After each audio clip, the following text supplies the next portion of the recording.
The area Lodgebox series continues from Richmond Raceway. This time, the last round of the round of 8. 4 drivers will be eliminated tonight after 160 laps and set the stage for the final round of the area Lodgebox series playoffs. That will be at Nashville next week. Hi everybody, Kyle Heyer joined by Hunter Sleppy tonight for this 160 lap race heading into the tail end of the day, twilight here in Richmond, Virginia. Hunter, welcome aboard. Tonight is going to be a fun night of racing. Relatively small field with all the stuff going on, but that means we're going to get a lot of green flag racing, and we still have a championship 4 to decide.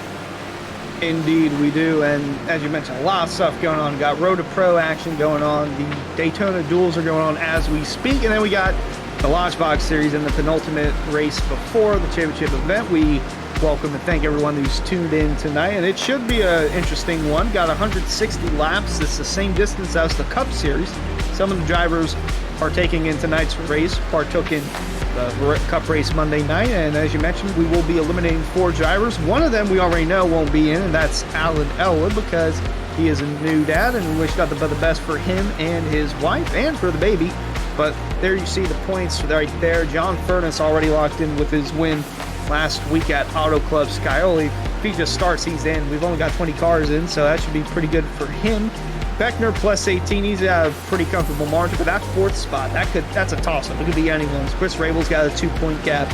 Shane Therian's 2 points out. Garrett Grant, Greg Mitchell, if they have a solid run tonight or a win, they lock themselves in.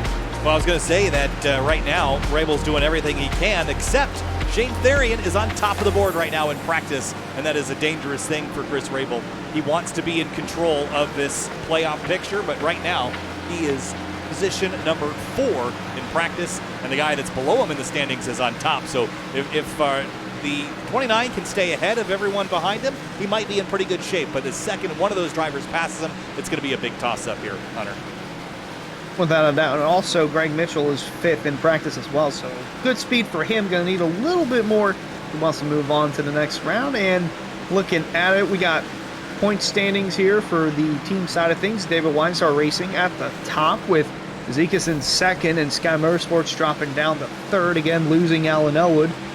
That is crucial for the team standings and falls under the shoulders of Shane Therian and the rest of the Sky Motorsports stable. Then we got Keeping It Real Esports there, not too far behind. Unacceptable Darnell, and then Miller, Peak Expert, Dark Horse, and TUM, Central United Motorsports there at the bottom.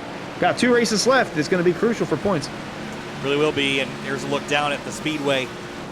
The weather tonight is comfortable, but on the warm side. 90 degrees Fahrenheit, 92 on the racetrack. It is pretty toasty out there, and that means that we're going to see that temperature probably drop a little bit as we get a bit later in the night here in this 160-lap race. The Cup Series race ended with the lights on in the dark. Hunter, will see the same thing here tonight. The drivers that are in the playoffs currently are in the green on the left, but there are 8 of them on the timing and scoring, or there should be 8. There is 1, 2, 3, 4, 6. Are we missing somebody else? I believe we might be. Therian, Beckner, Rabel, Mitchell, Scioli, Grant. Throw up the other graphic. We are missing more than one. Furness? Furness. Believe so. Oh, okay, and he's locked in, so that makes sense. So that's no big deal. I thought we were going to have some drama already to start the night, but it sounds like everything's good on Furness's side. As, again, Shane Therian at the top of the board. And really, the drivers that could use the win, Therian is one of them, Mitchell is one of them, and Grant's one of them as well. Really, Chris Rabel doesn't need to do much tonight other than stay ahead of them and stay towards the front as best he can. And Therian being 2 points back as well. If he can win the pole and lead the first lap, that's already 2 bonus points there. And then if he can somehow lead the most laps and keep it a clean race, that's another 2 bonus points as well. So all these drivers, and that goes for anyone that's on the outside looking in, they all have a chance to earn 4 extra bonus points if they can win the pole, keep the car clean, lead the most laps, or just lead a lap. And tonight with 20 starters and 160 laps, what I predict we're going to get is a lot of green flag racing, and that means a little bit of strategy as well. Hunter, we've seen drivers kind of collapse under that situation where they hit pit lane early because they're struggling, and then they just end up kind of way down the order. They never really fight all the way back. So what's the strategy tonight? If you're not running well, what steps can you take? I mean, you're already in a hard spot, but is pitting early the end-all be-all? I'd say that's worked out poorly for those that have tried it. I mean, you got to do something different. If you're, say, Greg Mitchell and you're running 10th, 11th, and you need a win, you got to do something different. Maybe pit for fuel only or 2 tires, something to try and offset the rest of the field.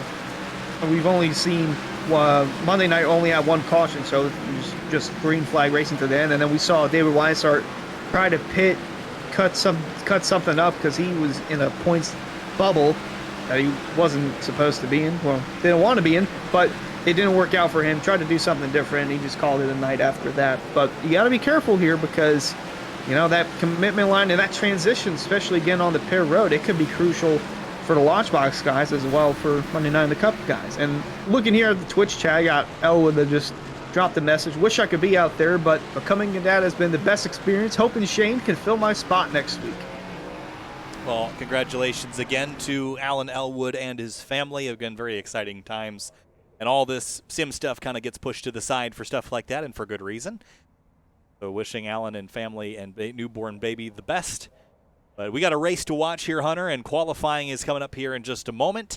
Fans, be sure to subscribe to the Area iRacing Twitch channel. For only $5 a month, you can watch all Area broadcasts commercial-free. You can also use new Area iRacing emotes in the chat. You'll also earn double channel points as a subscriber that you can use to redeem for free merchandise. And if you're on YouTube, go to twitch.tv/Area iRacing. Those channel points, get that free merchandise, Hunter. Absolutely. I'm trying to cop the Area hoodie. It's at 35,000 points, and I'm at now 27,000. So gotta wager more if you want to earn more. I want an Area hoodie. Do I get channel points for streaming to it? I think you'd have to be watching it. I don't think that's how that works at all, but I wish it did. Garrett Grant in the playoffs. And big slide at a turn 4 to start the lap. We'll see what the strategy is tonight with the Lodgebox Series cars. Great looking sunset over the grandstands, the press boxes there. Grant sideways at turn 1, and it's going to be a throwaway for lap 2. Yeah, that's unfortunate there. Garrett Grant are surprisingly a good bit of drivers that participated in this race back in season 1 that are in the playoffs. So, well, obviously Elwood's not running tonight, but he was the highest out of those with the 3rd place finish. That's Tellier in the wall, so that's not going to be good for him. Therian got 6th, Grant got 9th. Beckner and Scioli in the back, 18th and 19th, and almost a similar car count. We only had about 23 cars in that race, but obviously experience can help some. So, I mean, like James Scioli's won a good chunk of races this season, and he's already locked into the championship round anyway with his points caps. He's got 6 wins on the season. Travis Beckner, he got his first win at Talladega, but he's already got a big enough points cap as well. And Hudson is going to the infield. I guess so. Going to the ether. Now he's rolling again. Not a lot of takers here in qualifying in the early moments. They might wait a couple of minutes, but so far just 4 drivers to put up times. And for all of them except Seth Noel, it was faster on lap 1. One thing I noticed in the weather graph, it seemed like we have a very windy racetrack that gusting around 10 to 15 miles an hour. How does that affect a race car down the straightaways or even in the turns? Well, it depends on where it's coming from. It's coming out of the west here, and I have to get my bearings on where we're looking here. But wind out of the west, that's going to be coming basically over the front straightaway, I believe. It's going to be west into the south is where the sun is. So, all right, so it's really kind of a headwind on the back straightaway is where it's really going to be a problem. And that will slow you down a little bit on the straights. It'll speed you up a little bit on the front straightaway because you're going the opposite direction. In the corners, though, especially at turn 2, it can create a pretty big instability. These cars kind of have a sail for a left side. And when you're coming up out of turn 2, Hunter, it's going to catch that wind. And we've already seen a lot of drivers struggling with loose off turn 2, so it's certainly not helping. That is plenty of wind. And interesting that you noticed that. It's going to be a pretty significant factor. Already looking like a trouble spot for the Lodgebox drivers. Had a couple of drivers get into the wall very early on in this qualifying session. Here's another playoff driver, James Scioli. Unless he does something to get suspended, then he's locked into the championship round, should say, because that would be probably a 25 to 50 point penalty if he does something to do that, which very unlikely that he does. So looking to best his finish from 19th back in season 1. I'm going to say, I mean, it wouldn't be unheard of to have happen. It just would be unheard of to have happen to Scioli. Yeah. Travis Beckner in the 27. I'm just kidding. But here he comes out of turn 4 to start his first flying lap. And across the line for the number 27, Greg Mitchell is out there as well. And Mitchell's a guy that could use some luck tonight. Scioli to the top of the board in the number 7. Track record here, 22.074, set by Cameron Ernst. So a little bit slower for these Lodgebox cars. And mentioned they're coming across the stripe. Greg Mitchell in the 2, needing a good qualifying effort. Start up front, run up front. That's easy. Harder said than done. It's not easy at all. And Mitchell into turn Similar to what we saw, I was going to say, similar to what we saw Monday night. If you qualified up front, unless your name was James Scioli, then you had... Scioli had no problem driving from the back to the front, but Monday seemed like mostly track position inside the top 5, top 10. Oh, there you go. First Third lap. quickest. Yeah, that'll work. I don't know if he'll be able to do faster on lap number 2, though. It's been where everyone struggled. Bambro, Therian, and Forrest Smith on track. Therian's first lap did not count. Got into the wall, so we'll see if he can do any better on lap number 2.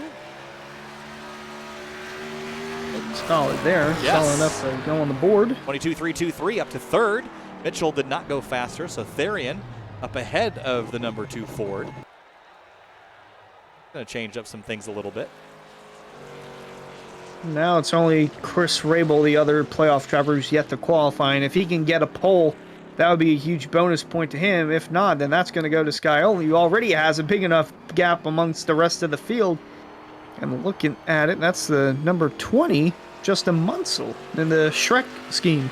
Tuesday's winner in the Truck Series for the first time. And that's got to give you a little bit of extra confidence on the night. And a throwback to one of Tony Stewart's Trek schemes. I think this is from Martinsville, if I recall. Maybe it was Richmond. Yeah, Maybe that's why he's bringing it back. It's from one of these short tracks. Ooh, big Got slide loose out there. of 2, yep. And he knew it, so he immediately backed off, and he's going to set up for lap 2. Yeah, just saying we've seen some of these drivers run all the way up on board there. Look at Shrek. Oh, he's having joy. He's having fun.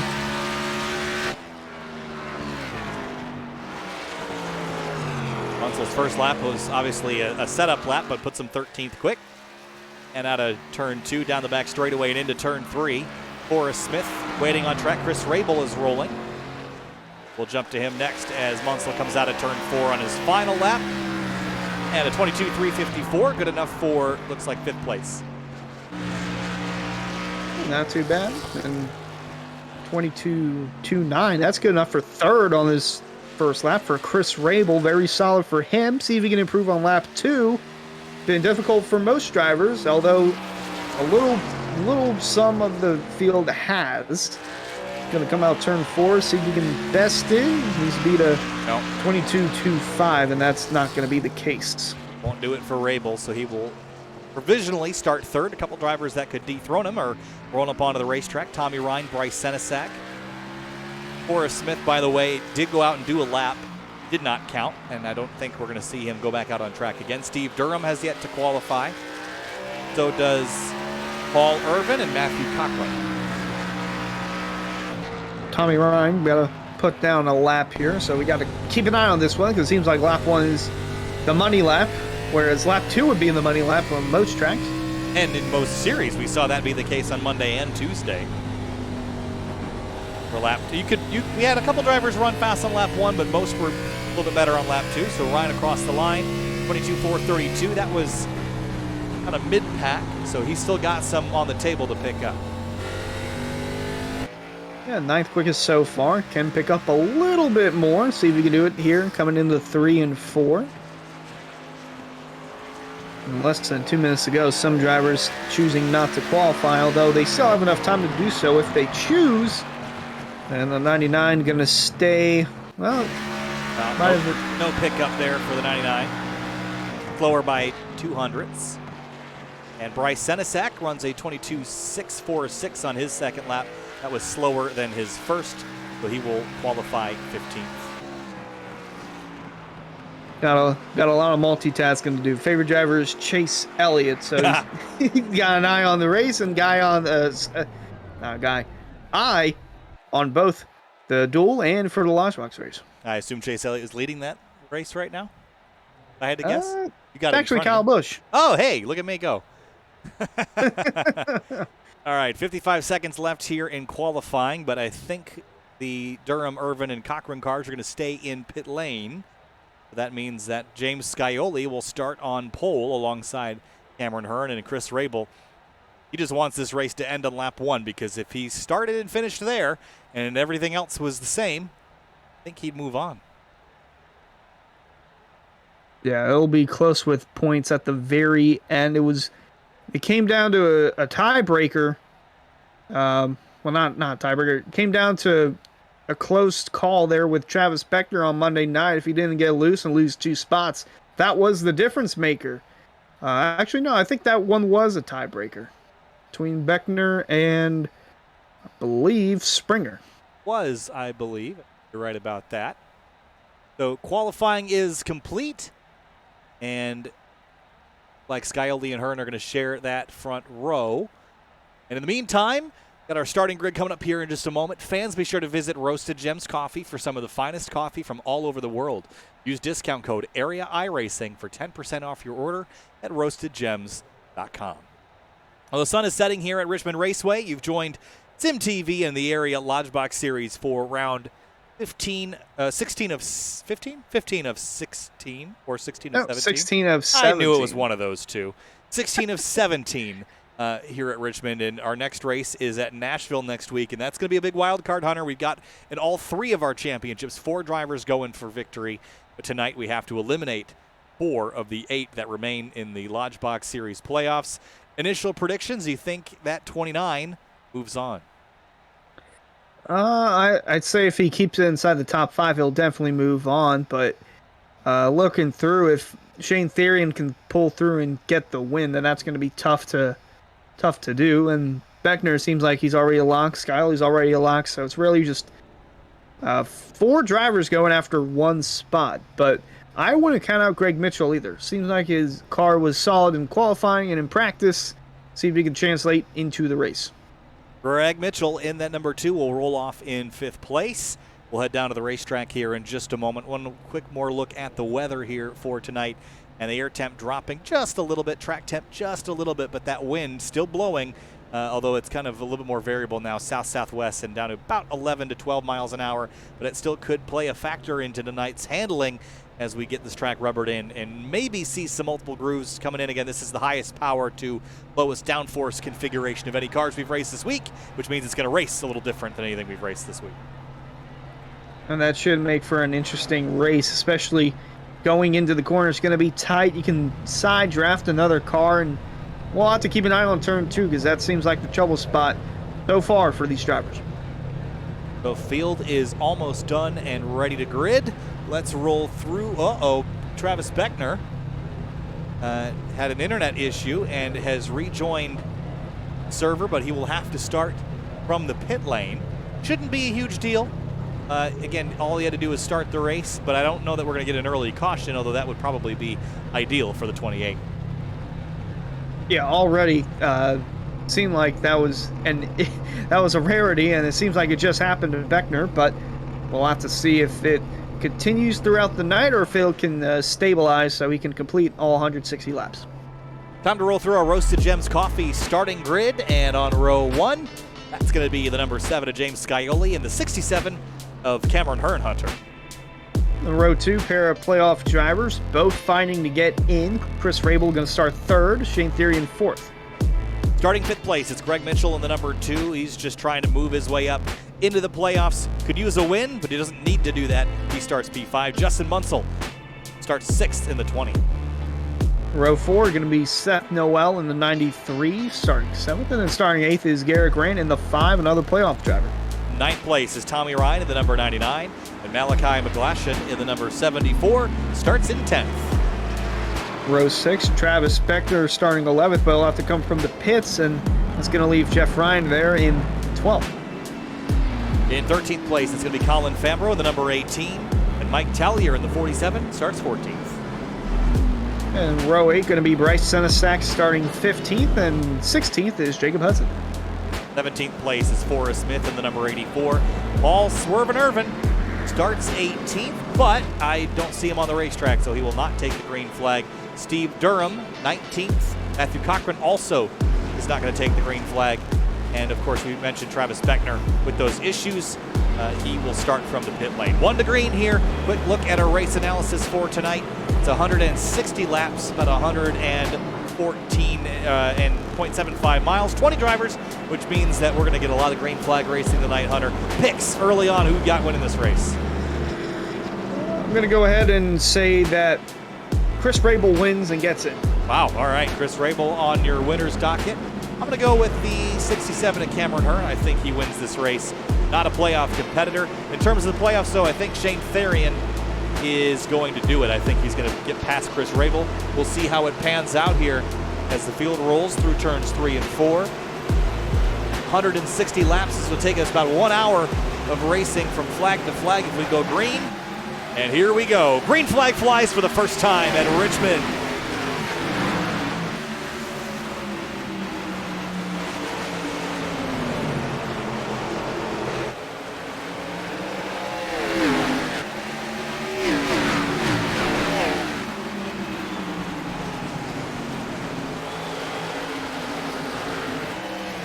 Lap 1 complete. Scioli leads the way. 1 car up in the wall. That was the 20 of Justin Munsell just scraping it there, Hunter. But lap 1 complete. And Shane Therian now down to the inside, or the outside rather, of Chris Rabel. This is a critical spot for the 29 to hold. And Rabel trying to hold on to that 3rd spot, but got Shane Therian there trying to work that top in early. And Greg Mitchell just sitting there in 5th watching the action unfold. Therian on the outside. See what the outside versus inside grooves get us tonight in terms of multi-groove racing. We didn't see it maybe quite as much on Monday as perhaps we expected. But Rabel's hanging tough on the bottom for now, and Greg Mitchell watching and waiting in the wings here, willing to take advantage. If Chris Rabel has a bad night, it's going to be free real estate between Therian, Mitchell, the 5 of Garrett Grant. They'll all be fighting for that last spot, and they're all only a couple points apart. Yeah, don't use your tires up too early, though. We've seen that Monday night where you have those that come and go, and just all about tire management here. Going to be a long race, green flag, probably from start to finish, unless we get miraculous caution. Oh, spin, the 84, Forrest Smith down on the apron, and caution out. Well, forget everything I just said. Oh, man, all right. Caution out. The announcer's curse is real. It really is real, but I mean, let's be honest. I think everyone came into the night expecting it to go green or close to it, but Forrest Smith just throttles up a little bit too much out of 4 and grinds to a halt, gets some flat spots in the tires, and will catch back up to the rear of the field. But I was going to say, bouncing off of what you were stating, was you have to kind of come in with your strategy being pretty set for those long green flag runs. Even though we've got a caution, I don't think that we're going to see a lot more of them. So you have to come in knowing that you need to save tire, Hunter, and maybe knowing it is helpful, but I think for some drivers it's hard to break old habits, and we'll see what the pit stop strategy looks like tonight. Well, it looks like Scioli's going to possibly come down pit road, or is he just going to try and fake someone out? I think he's just down there just to experiment. But no one in their right minds would come down after about 4 laps of green flag, so around we will go. Well, unless you're in the back. And speaking of which, that caution was huge for Travis Beckner. Yeah, huge news for him. Remember, he started the pits with that internet continuity issue and was able to catch back up to the field, and he'll come down and get some fresh tires put on the car. I guess if you're at the rear of the field, why not? You know that this race is going to go green for a while. Might as well use up some of those tire sets you're otherwise not going to get a chance to get. Very true. Very true. And well, might have just been a splash and go there for Beckner. Pretty quick in that pit stop. I know Beckner is essentially locked, but we all know he's going to go for the win. Why not? Yeah, this could turn into a fuel mileage race, and that little bit might add up in the very end. We had a chance to watch the 84 spin on the SimWrap Market replay. Fans, be sure to check out simwrapmarket.com for custom iRacing paint scheme templates that are simple to use and help you stay more focused on the racetrack. And again, I checked out SimWrap Market a couple weeks ago looking for some LMP2 liveries. and they had all sorts of stuff on there. And it was a really nice, clean, pretty-looking website. Really great-looking presentation of the liveries. And I know there's other places you can get iRacing base paint schemes, but as far as having it put together, Simrat Market really does a nice job. Yeah, there are some pretty good templates out there I've seen across Twitter from the Simrat Market Twitter account where they'll tweet out, hey, new template available, or look at this template. There are some pretty cool looking schemes out there. Represented by Shane Therian tonight on the Simrat Market car. A few others spread throughout the field on any given night in the area series. And there's the 1 to green lights off on the pace car. Means we'll be resuming racing at lap number 10.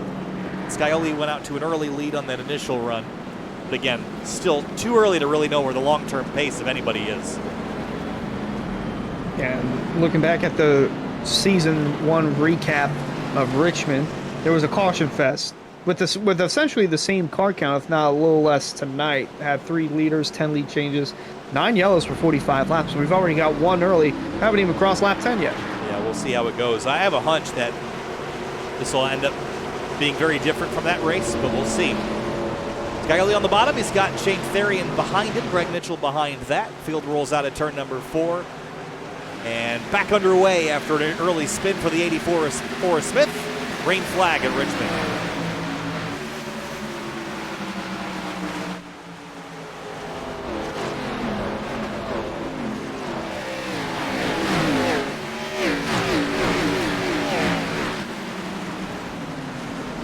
Big dive from the 5 of Garrett Granted to turn 3 on Colin Fambro.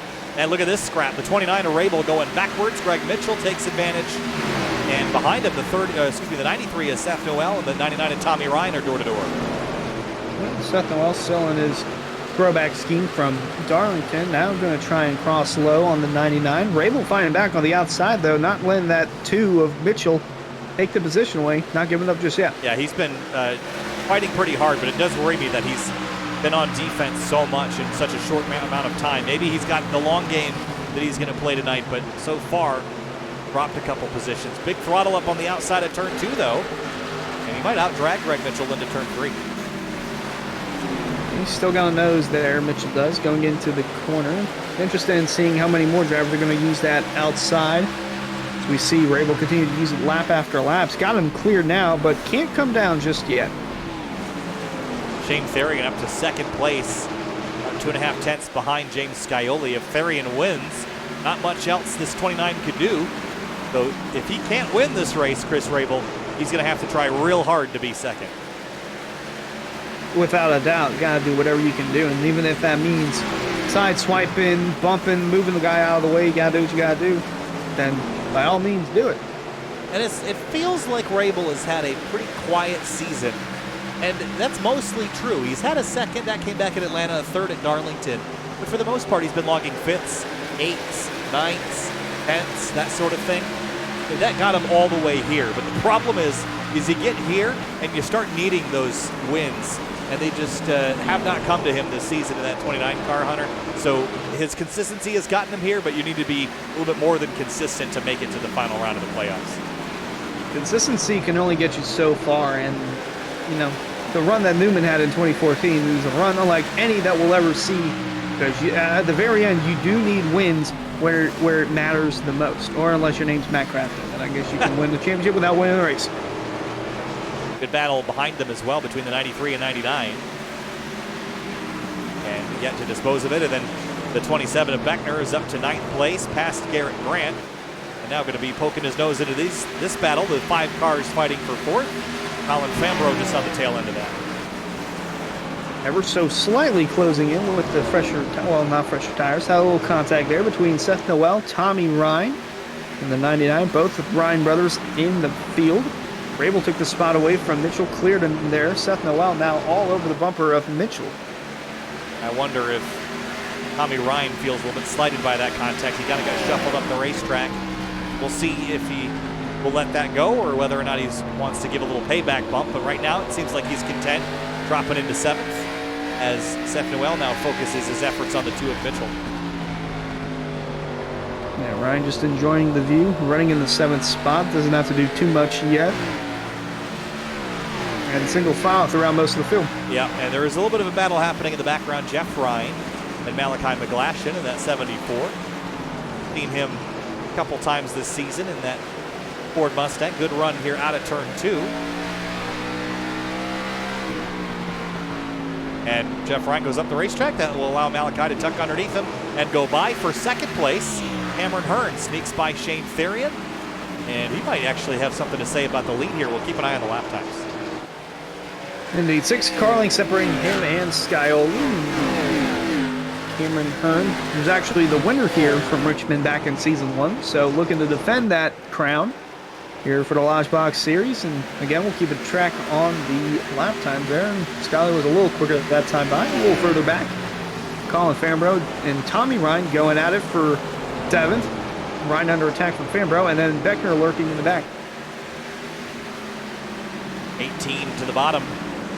And big dive into 3. He was sideways going down there and corrected. Almost got up into the 99. And Tommy Ryan is very quickly having one of those nights where it's sometimes you're the bat, sometimes you're the ball. And got 4 seams and a little bit of Mississippi clay on him, looks like. That or it's rosin. That too. Ooh, another big send there by the 18 into 3. And Beckner is just sizing all of them up and might grab all 4 of these spots here pretty shortly. We know Beckner's quick, and he's already essentially locked in, so he can have some fun with this tonight. He can have a little fun. None of these guys have any playoff implications. You're racing with ease. And Garrett Grant's falling outside the top 10. Lost that 10th spot to Bryce Senesac.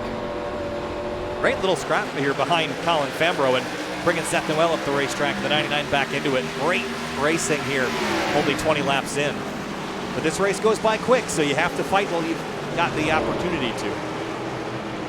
And don't use up your tires too much, because then that'll affect you on the long run. There's the 99 getting a little loose there, close to the 93 of Noel, and Beckner trying to find somewhere to go to get around these guys. Hey, he's going to go to the high side, looks like, on the 99, up to driver's right, and big dive into 3 on the outside of the door of the Ryan machine.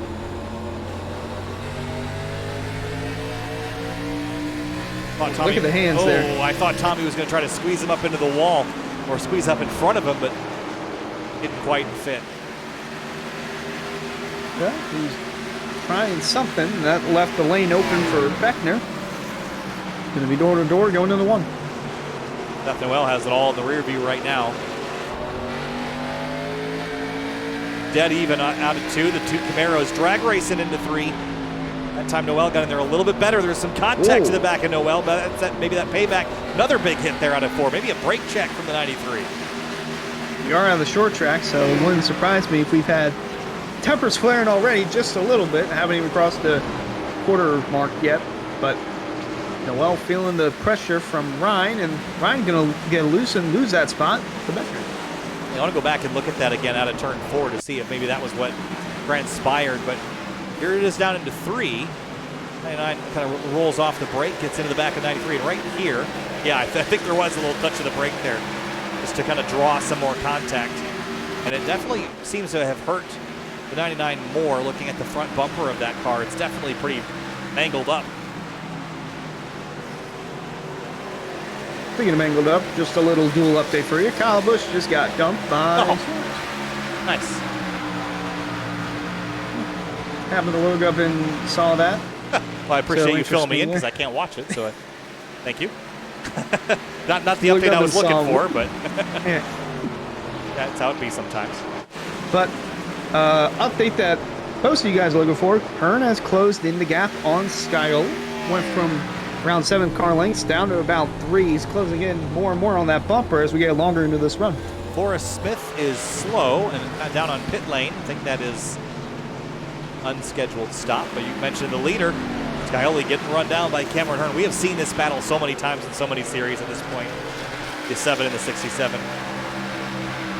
Man, dude, they've had great battles, and man, imagine if Hearn was still in the postseason. Man, this could have been a great battle, but nonetheless, still looking for wins, and he's so close to it. Getting close to that bumper. Doesn't quite have enough to get around him or alongside of him just yet, but within the next handful of laps or so, it seems like he'll get to that quarter panel and make a move. And remember, he is winless on the season, and he is hungrier than a lot of drivers. I mean, he has been so close so many times. Some contact down there in 1 and 2, and finished second at Pocono, third at Bristol, second at Rockingham, but had a 23rd, a 33rd, another three 23rd. 3 23rds, a 32nd, and a 33rd in your season is going to hurt you significantly. But he has also had some really good top 5, top 2 results. He's always run a lot better than he has finished. That's been true in basically everything. Now, Monday night we saw a winless streak come to an end with Ryan Hart finally getting the job done. Maybe we go 2 for 3 or 3 for 3? Could be. Maybe we can close another one with Hearn.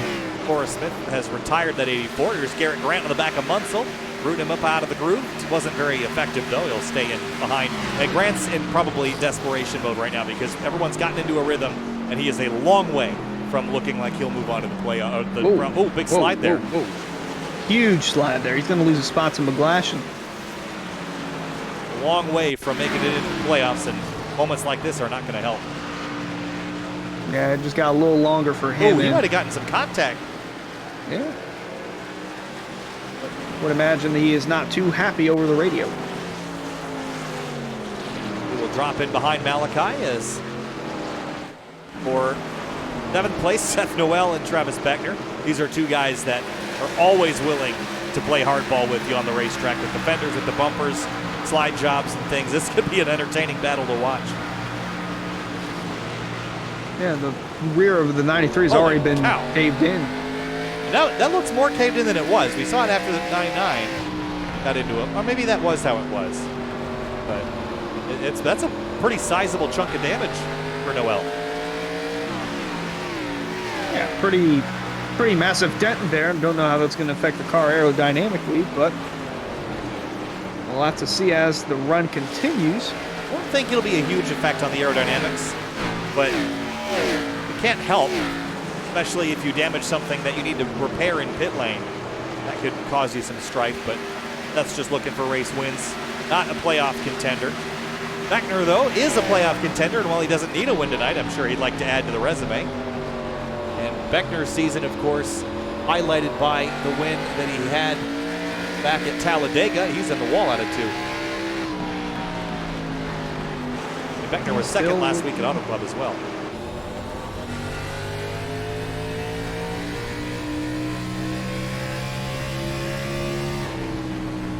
Opening up the door to the inside at turn 1. And by the way, Scioli has driven away from Cameron Hearn again, and the gap is back up to about 0.6 of a second. So while Hearn was faster, it was just short-lived. Back to where we started, and Hudson's made his way down pit road as well. Not sure if he's going to pit or call it quits. Looks like he's in his stall, and Jack's going up. I don't quite get this because I think you can one-stop this, but we'll see what the strategy becomes. Bryce Senesac and Justin Munsell trading spots for 11th, or 10th rather. Mike Tellier into the mix. Remember, he had his issues in qualifying and started in 14th. He's up 2 spots. Yeah, Tellier needing the big points tonight for not only himself, but for the team at Sky Motorsports as well. Got Therian up there running in 3rd, but if they want to stabilize their points gap or stabilize their position, you're going to have to run a little closer to the front. Chris Rabel got back by Greg Mitchell a while ago and still remains in 4th. Remember, he started this race 3rd. And Therian's right ahead of him. And I think what they come in, just 2 points separate? It was pretty close. 2 points to Elwood and also to Therian. Yep. So right now, I think they're 1 point separate. Too close for comfort, that's for sure. Way too close for comfort. Especially because either Rabel or Therian could lead a lap in a pit stop sequence and totally change the tiebreaker scenario, which would go wins first, then top 5s, then top 10s. And yeah, even in a tiebreaker, that would hurt Rabel. Right, because Therian has that win that happened all the way back at Daytona. In a long time. Every win matters. Every win matters, and it was a long time ago. That was all the way back. When did we start off the season? That was all the way back on November, probably. October 6th. Or October. Woo. That's a long time. I don't think you need to tell Shane that. I'm sure he feels it. Back when the weather was warm. Yeah. It's almost getting warm again. It's the entire winter, plus some. Beckner back on Seth Noel. This one never really had a conclusion. Just add another chapter. Yes. Chapter 2. Well, with these two, it might be 4 or 5. Night's still young. But again, with how quick this is going to go, our laps are just ticking away right now. 22 seconds a lap, 23 seconds a lap. 45 minutes is all between us and the checkered flag. And for Travis Beckner, that's go time. Go time indeed. Still not letting Noel go just yet. He's leaving tire marks at the exit of turn 4. It's big skids for the 27, driving into slide. And this car kind of suits his driving style. We saw that play into what we saw at Auto Club Speedway, where he was just slipping and sliding all over the place, but he was making speed with it. In other cars and other categories, it doesn't really seem to be very effective. But the Xfinity car, you can really lean on it, and it'll allow you to drive it into slide and still make some ground, provided you don't completely overheat the tires. Yeah, that's typically something you see coming to the checkered flag of this race. You'll see drivers just winging it out, coming out of turn 4, dirt tracking it almost, kind of like what we saw with Beckner, but don't want to be doing it this early on in the race. Oh, whoa, whoa, big lose there for Noel, still trying to keep that thing straight. Oh my goodness. That was a slide. Oh, he's in another slide. He's going to slide through 1 and 2. Formula drift for Seth Noel, gathers it up. What a slide. He's having a little too much fun there. There is something amiss with that 93. Oh, he's going to do it again down here in 3 and 4. I don't know if the car is just that loose or if he's just trying to add a little excitement to this, but it might cause a caution. Hearn hit pit lane. I don't know if he was anticipating a yellow or what, but what just happened? I mean, That's a very good question. This is wild stuff. This started, he did this for a whole lap. I mean, I know these cars can do some slides, but I'm comfortable with them, but even I wouldn't do this in a race because of the risk that's associated with it. But Seth just drove it down there and on both ends of the track just put on a show, but it didn't gain him a whole lot of spots. It lost him a handful. I mean, whatever floats your boat. Yeah, he was running up front, and now he's all the way back in 9th. I know some people in the drift world that would sign him up right now. Tyler Holman would get a kick out of that. So working lap 52. So Cameron Hearn hit pit lane. I'm surprised that he did so. Jeff Ryan coming out of the box now. And this is their window to the end. Sure. So maybe he's just going to not pit from here on out. But I would have maybe tried to split the tires a little bit more evenly. We're seeing a lot more fall off in this race than we did the other night. This is now about 1.3 seconds with 53 laps into this run.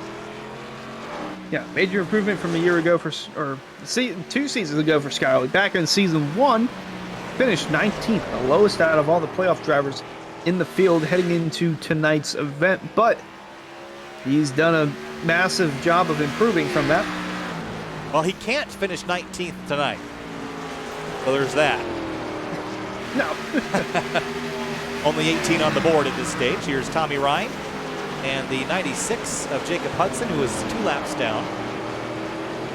And Cameron Hearn just ran a full second faster than Scioli, so he's going to have the lead.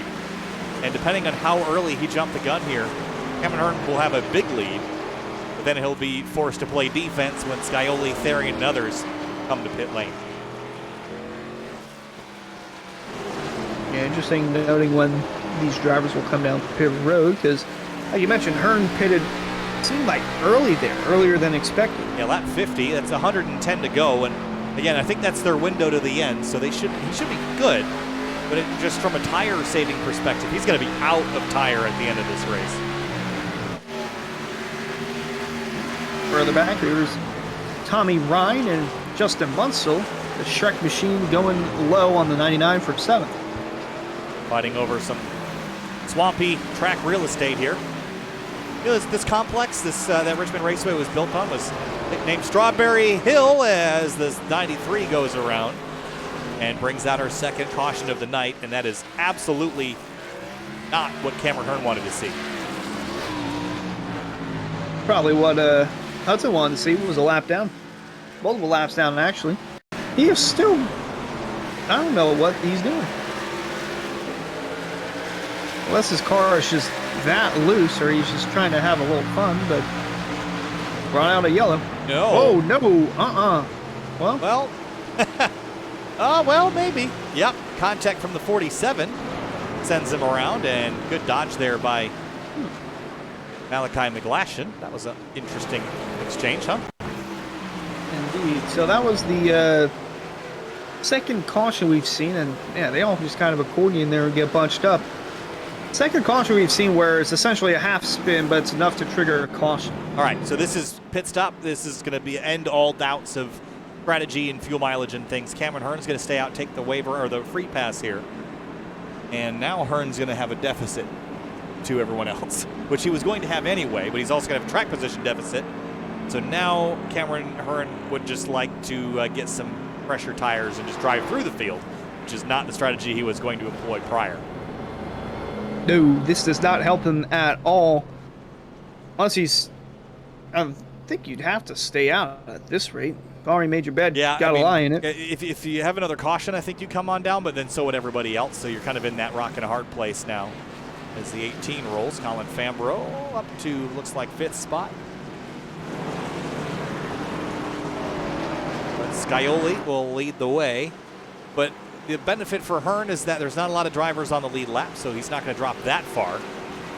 And if he could get another caution, maybe in 5, 6, 7 laps, get some tires and then have an advantage to take down Scioli with, he'd be in pretty good shape. But certainly the strategy he was trying to play is not going to be very effective at this stage. No, not at all.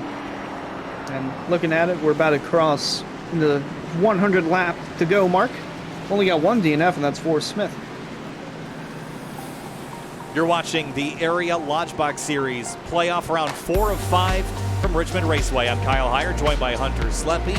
Fans, be sure to check out rickshotsauce.com for some of the best hot sauces made locally in South Florida. Be sure to follow the Rick's Hot Sauce Rookie of the Year battle in the Area Cup Series and see who will take home the $100 prize as the highest finishing rookie in the point standings. 60 laps complete. Yeah, there's some cash on the horizon there. 60 laps complete of 160. That means we have 100 laps to go. 2 cautions so far. Here's a look at the race recap, Hunter, and it's mostly been Scioli out front. And when I say mostly, I mean it has been entirely Scioli out front. Yeah, it sure has been. The 2 yellows we've had, interesting to note. Both half spins, and one was actually below the apron there on the front stretch with Forrest Smith. Kind of interesting in noticing how that's a caution here. I guess that's because this is a shorter track, but on the other tracks, it's not a yellow. Yeah, I think the apron is defined as a different surface at a couple tracks in particular. But at some of the short tracks, I think it's included. New Hampshire, it's included. Just because of its proximity to the racing surface, but at places like Atlanta, Texas, Daytona, if you go below that yellow line, you're kind of got plenty of space to skid out of the way, and you're not going to bounce off of something and head back into traffic. I think that's the reasoning, but I could be wrong about that. Looks like a wave around for Steve Durham in the 1, and everyone else is going to re-rack, restack, and go for the next 98 laps on this restart. That helps out Durham a lot. He'll move up a couple more spots because of that. Cameron Hearn will restart 11th. He was running 2nd prior to his early pit stop in anticipation of the race going green to the end. And of course, as soon as he made that stop, around went the 93. 3 laps down as the 93 Seth Noel looks like he's done for the night. And he was given the EOL for that caution, by the way, so we'll go from there. 98 laps to go from Richmond. Scioli in command, as he has been for the first 62 laps. Green flag back in the air here.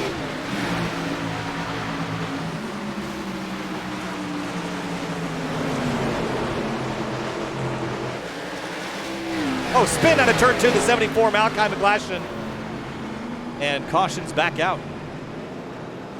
Back like we never left. Yep, and I think Cameron Hearn will take that opportunity to hit pit lane and get some tires now. But that was off the nose of the 99.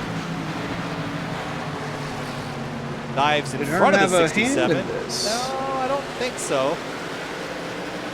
We're just 3 wide, and it got tight there out of turn 2.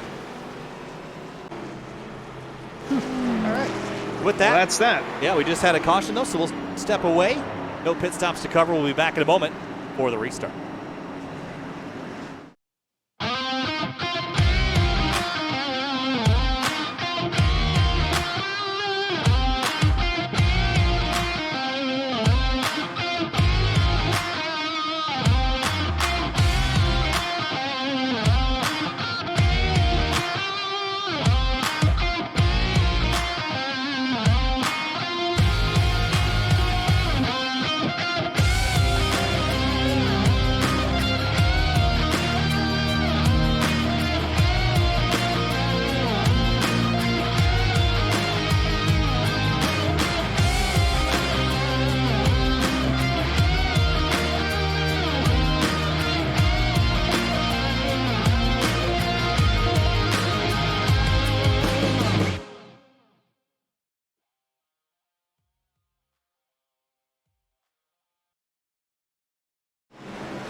Back live for the area Lodgebox series from Richmond Raceway, the penultimate race of the season and the race where we eliminate 4 of our 8 playoff competitors. Coming into the night, this was your point standing scenario. John Furness locked in. He's absent tonight. Scioli leads the way.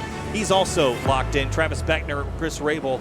Those 2 drivers still could not get knocked out, but really it's just Rabel on the chopping block. Therian, Grant, and Mitchell all trying to eclipse Rabel tonight and work their way in. Alan Elwood, of course, celebrating the birth of a new child, is not here. He will drop out of the playoffs, but Hunter so far has been pretty racy, but Chris Rabel is struggling to keep Shane Therian behind him. He came out of the pit lane in second, so he's in good shape for now, but Therian has looked fast and is going to keep Rabel on his toes all night long. Yeah, it always seems like those that are towards the back of the standings always seem to run up towards the front when the race where it matters the most, the cutoff race. As you mentioned, Rabel's second. Got ahead of Therian after that set of pit stops. Good for him. Also mentioned a caution was good for Garrett Graham because he was losing. He went all the way down to 14th, and he's currently in 8th right now. So maybe this caution will help him reset and refocus for the next half of the race. And we are quickly approaching that halfway mark at lap number 80, about 13 laps from now. And in terms of the manufacturers running and driving, Chevy, Ford, Chevy, Toyota, Ford, your top 5, then Toyota, Chevy, Ford, Chevy, the rest of the top 10. Pretty good manufacturer diversity at the front end of the field. But Scioli's Chevy has been in the lead of every lap so far. Chris Rabel would love to snag a lead lap here and just get that extra point and punt him ahead of Shane Therian by 1 more. Oh, without a doubt. And if he gets ahead of Scioli, gets that win, he'd love to win. Confidence booster. That would solve all the problems for any one of those that are in the bottom 4 of the playoffs. 1 to green, though. Lights are out of the pace car. And we'll go back green next time by.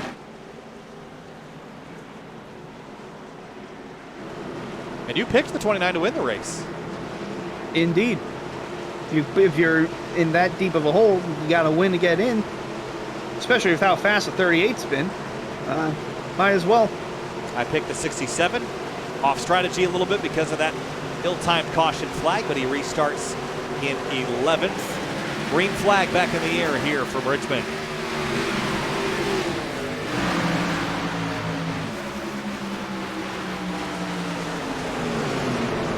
Cameron Hearn did not come to pit lane, by the way. Or he did right after he got the free pass, because you can service and get a pit lane stop on a free pass. So he is on the same strategy as everybody else now, same tires. Garrett Grant, big dive up the inside at turn 1. Up alongside the 20 of Munsell. Yeah, that got Munsell up loose. Now he's still there. Oh, looking behind, Hearn still moving the groove. Bobbing and weaving. Owed some spots after that caution flag. He had pit early to hopefully cycle to the front on strategy. as Shane Therian has a big look at Rabel in turn 1. Boo for position. Rabel, Therian. These are the two we're going to have to keep an eye on all night long. Going at it for third. And speaking of which, up in front of them, how did Colin Fambro get into second? Yeah, he just kind of snuck out of nowhere there, past both of them. But Rabel is now stuck behind the 18 as the 38 dives up the inside, and this is a critical pass. If Therian gets by the 18 and the 29, then he's going to be the one that transfers if all things stay like that to the end of the race. We know they won't. There's still a long way to go. Long way to go. Short time to get there. Whoa, whoa, they're still wiggling. Oh, Mitchell down low. That could have been really bad. Almost got into the barrels there. Gathered it up, but he's going to lose some spots. It just got real tight and condensed out of turn 4 as everybody was fighting for positions. There's Cameron Hearn on the outside, trapped in behind Beckner, and now the 2 stricken from that incident out of turn 4 half a lap ago. Woo. This restart's been pretty wild, huh? They turned up the wick. Oh, yeah, getting closer and closer to the end. Very close to the halfway mark. 67, Hearn sideways. Gonna drift it and save it. Wow. Another big slide. We saw that with the 93 earlier. Malachi McGlashan having a look at Steve Durham down here into turn 3. Is it a full moon now or something, and it wasn't 25 minutes ago? It might be. I don't know that's the way they're driving. I don't know if that's how the night sky works at all, but it's the only thing I can explain. It's just like they turned up the heat. They're going for it now. Therian back to second place and tracking down James Scioli. Therian does not need to win this race. What he's doing right now would not quite be sufficient because Rabel has gotten by the 18, but he just needs one more spotter for the 29 to drop one more spot.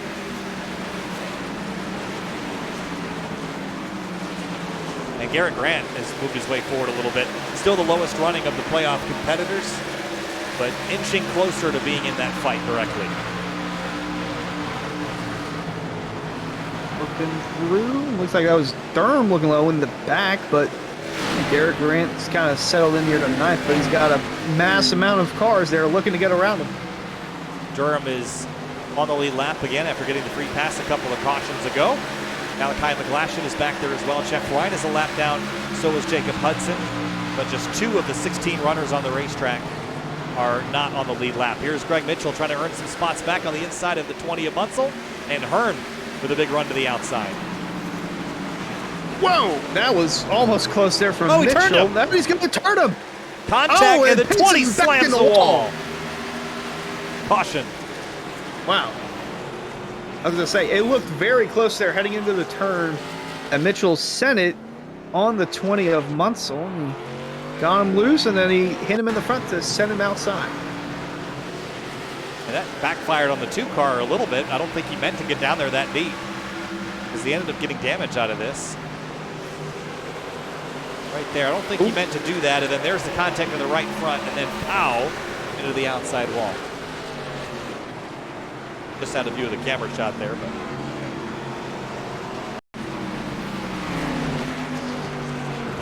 a little too hot there from the 2, and then look out, Shrek! Oh. Well, Shrek needs car insurance. I think he's got a recommendation served up to him on a silver platter there. I don't even think he's got swamp insurance. Prone to flooding. Very. And here we go. Speaking of flooding, the cars are flooding in the pit road. And a little bit surprised by this, maybe, but we're on about 15, 20 laps. Maybe I shouldn't be. The whole field on down, I think. We get another opportunity for Cameron Hearn to make up a couple spots. Maybe a 2-tire call? Anybody do that? Nope, Don't look like it. Seems like everyone's doing 4. I think that would be prime opportunity for a 2-tire call, but looks like nobody will do that.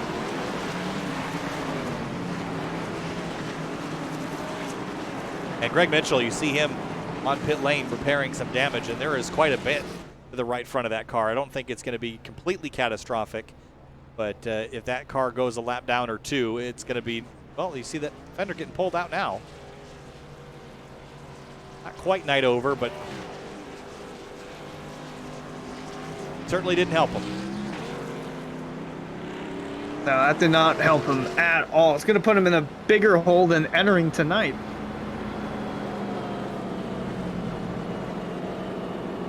So we're past halfway. Again, another reminder of the point scenario that we were dealing with. Consider Elwood out. We're just looking at Therian, Grant, Mitchell, and Rabel. And Therian at present is just 1 point back from Rabel now because he's 1 spot ahead of him on the racetrack. Neither have led a lap nor got the pole. We don't have to factor those things in yet. And Garrett Grant would need to outperform Therian by 5 spots and Rabel by 9. Nope, just by 7. I was adding duplicative math in my head. I think Greg Mitchell is going to need to not have what had just happened happen again, for lack of a better term. Yeah. Still another half of the race to go. Anything can happen. Could see all these. You could see the top 5 wreck and then end up Cameron Hearn leading it. Yeah, who knows? I mean, again, that you bring that in. I mean, Shane Therian's up there. I mean, I don't think he's in desperation mode yet, but Rabel or I guess you could throw Garrett Grant into that mix if they get desperate. They only have 75-ish laps left to decide if they're going to go to Nashville and have a shot at a championship. Once you get to Nashville with a shot at the championship, anything can happen. We have no idea how that's going to play out next week, but the only thing you know for sure is that if you're in the top 4 of the points at the end of the night, you're at least going to have a chance. And sometimes that's all you need is just a chance. Lights are out of the pace car. Next time by, will be going back to green, and it's going to go by quick. So you got to make moves. This is going to, I mean, it's going to go by quick unless we keep getting wrecks, which we could get because the intensity level is going to keep ratcheting up. Yeah, I mean, it only goes up from here, and especially if you're Therian and Rabel. Imagine how high that's going to be, knowing that the driver you're going against might have to win, get in, and that you got to do everything you can to prevent that from happening. Backed up, paired up. Down to 16 runners, 1 a lap down. It's Justin Munsell with some damage. He's back rolling, and so is the field. Green flag back underway at Richmond.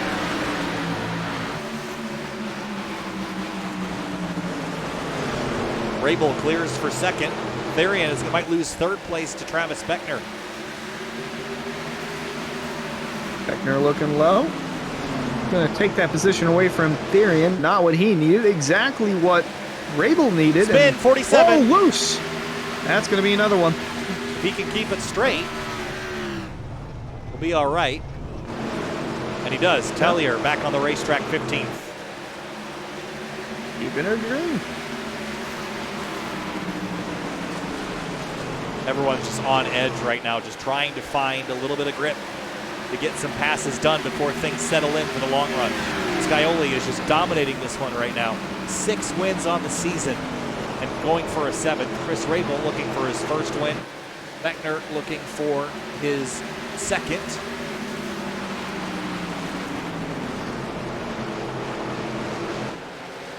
And Therian would love to grab a win tonight and with no questions move on to Nashville. Without a doubt, that puts everything to bed, puts all the stress, at least temporarily, to bed if you can get the win. Imagine how much it would mean for Rabel to get a win. So much. I mean, battling week in, week out. Consistency, as we mentioned, that's what got him here.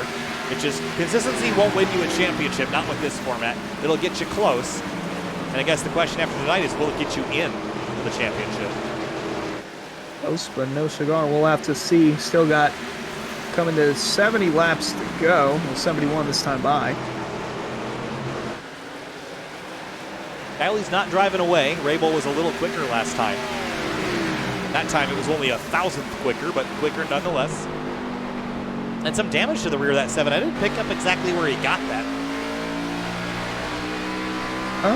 Yeah, that's a good question. I'm not sure how we got that either. If he's been out front all day. They've been under caution on restart coming to pit lane. Here's Cameron Hearn and Colin Famro. This is for 5th. And move the 67 back up another spot. continuing to drive his way through, now inside the top 5. Paying off so far for the 67. How will it handle on the long run?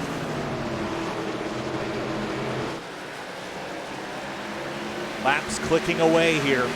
And again, every time I've mentioned how short this race is, it's just because you look up at the time remaining, the estimated time, and it tells me 26 minutes, and it's just not a lot of time to get the job done here, especially if you're not where you want to be. Rabel's where exactly where he wants to be.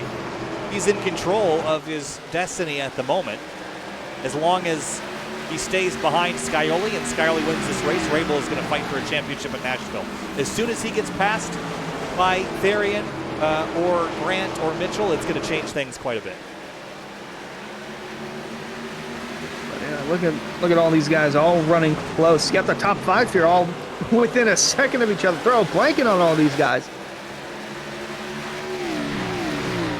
Bryce Enisek, I think he's trying to set up a pass here on the 99. Garrett Grant scraping the wall, and one car high and slow. It's the 96. Jacob Hudson giving a spot back, and Cameron Hearn got by Shane Therian so quickly we couldn't catch it. He just drove right through him. He is indeed zooming through the field. Now he's got Beckner in his sights. Yeah, Cameron Hearn is on a mission right now. He's the quickest car on the racetrack. And we'll just hope he's not burning up his tires, because these are, unless we get a caution, these will be the tires you take to the checkers, and you're going to want to make sure that you keep them in for the long run. We know Scioli is going to be saving. But you don't have to save them. The 29 is doing that as well. Yeah, you don't have to save these to the extent that you do with the next-gen cars. So the next-gen cars, you can afford to actually drop positions to save tires, and you'll gain all those spots back. But the, I call it the comer and goer effect, is not as strong with these cars. So we'll see how that pans out, but I think you can actually save tires a little more effectively in these cars without losing positions, which Scioli is doing right now. Over time, we'll see if that pays off for him. Meanwhile, Beckner applying pressure to the 29 of Rabel, because he's getting pressure now from Cameron Hearn. Push on the bottom, it pushes on the top, and Cameron Hearn is pushing from the bottom right now. His progress has slowed a little bit. Still was one of the fastest cars on the track last time by, but now he's got the 27 directly in view and can't drive through him. You got to drive around him, and that's going to force him to look somewhere else. We have not seen the outside lane be very good, Hunter. It's been pretty bottom feeding tonight, and that has been the biggest struggle for drivers once they get into these green flag runs. It's just finding out how to pass if you can't use the bottom. I mean, you could drive through them and just would upset the driver and then put a target on your back. Caveat there.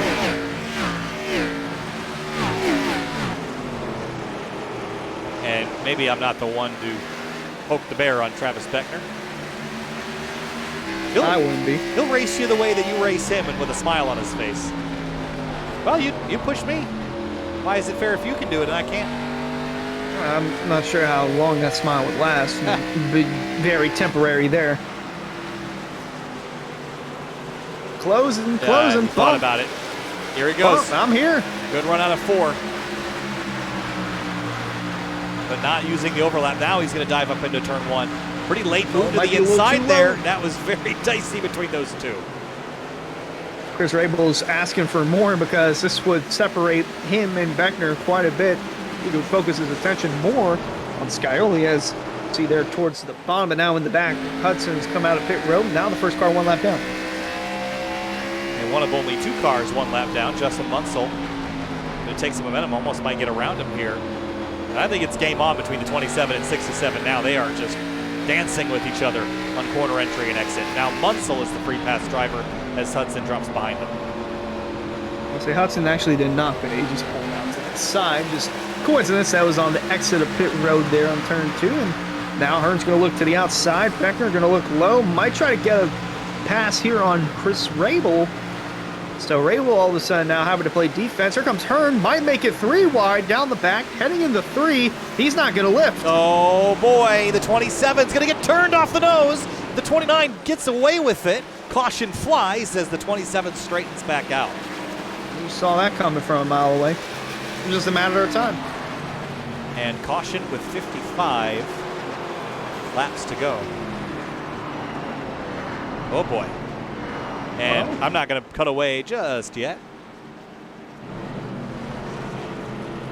Beckner's already locked in to the next round, have the plus 18-point cushion heading into tonight, but obviously a little frustrated at that. You say a replay here. Doesn't show it right here, but ooh, that really saved Chris Rabel his high entry going into the corner, because if not, he definitely would have been a part of this, and then Hearn would have had 2 targets on his back. If you ever want to know the angle that iRacing throws a caution for, about that is what the caution will throw. I could have sworn we saw Seth Noel doing that earlier. Oh, he was, but I guess I don't know. The whole thing is tricky. And speaking of tricky, we got pit stops here. Now, these can be a little tricky with differing strategies. Some drivers might keep it the same. Some might change it up. Never know. Skyley's going to win the race off pit road. Dead heat for second. I couldn't tell who. So Munsell looked like, did he roll through or stay out or something? It scored fourth. We'll check in on that in a second. Scioli, Rabel, Hearn. Then it should be Travis Beckner. So they're going to restart next to each other for the restart. It is going to be very exciting to watch these two for the last 50, 60 laps of this race. I'll say Munsell is the free pass car. So yes. Not sure if that has anything to do with it. Yeah, he's in pit lane now, so he'll drop out of the order. So Scioli, Rabel, Hearn, Beckner, Therian. And Rabel is happy to be second. I don't think he's thrilled to have the 67 and 27 sparring so closely behind him. Almost got taken out in that from a minute ago and dodged it by an inch. Well, I think the 67 might get the EOL for that incident, so that might drop him to the rear. A racing deal. And that could... No, never mind. No EOL. It could be a racing deal. No. Yep, oh, really? Ruled that, so... I didn't just make let that. him race. I didn't just make that decision. It's a racing deal. Nope. That was race control ruled. I am very afraid to step out of bounds on stuff like that. So checkered flag is about 50 laps away from now. Fans, be sure to check out the areiaracing.shop for merchandise to represent your favorite driver. Shop from our selection of t-shirts, sweatshirts, hoodies, stickers, and more. Use code SWAN for 10% off your order at checkout. That's SWANN. Save 10%. areiaracing.shop. My last read for the night. You know what that means, Hunter? We're getting close to the checkered flag. And Scioli has led basically every lap. I think he's actually led every lap. 106, yep, indeed he has. Yeah, that would be a bonus point for him, although, yeah, I'll make him what, plus 50, plus 60, an absurd number to the good. It's already locked in, but, no, that win is still up for grabs, and Chris Rabel could have that win, but we're interested in looking at the second row, Hearn and Beckner, see if there's any retaliation from Beckner's side. Well, here's what I would tell myself if I was Travis Beckner. I'm basically into the playoffs. The guy that just wrecked me is not in the playoffs.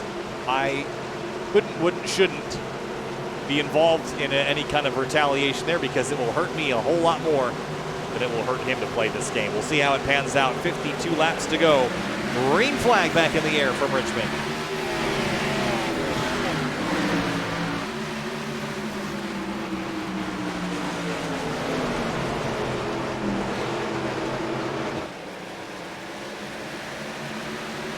That is McGlashan exploring the outer groove of 1 and 2. Oh, the 5 way up the racetrack. And he's going to loop it. Oh, that might be a yellow. And there it is. Wow. Yeah, he got into the corner really hot. I don't know if he had some help. Oh, he definitely did off the 18.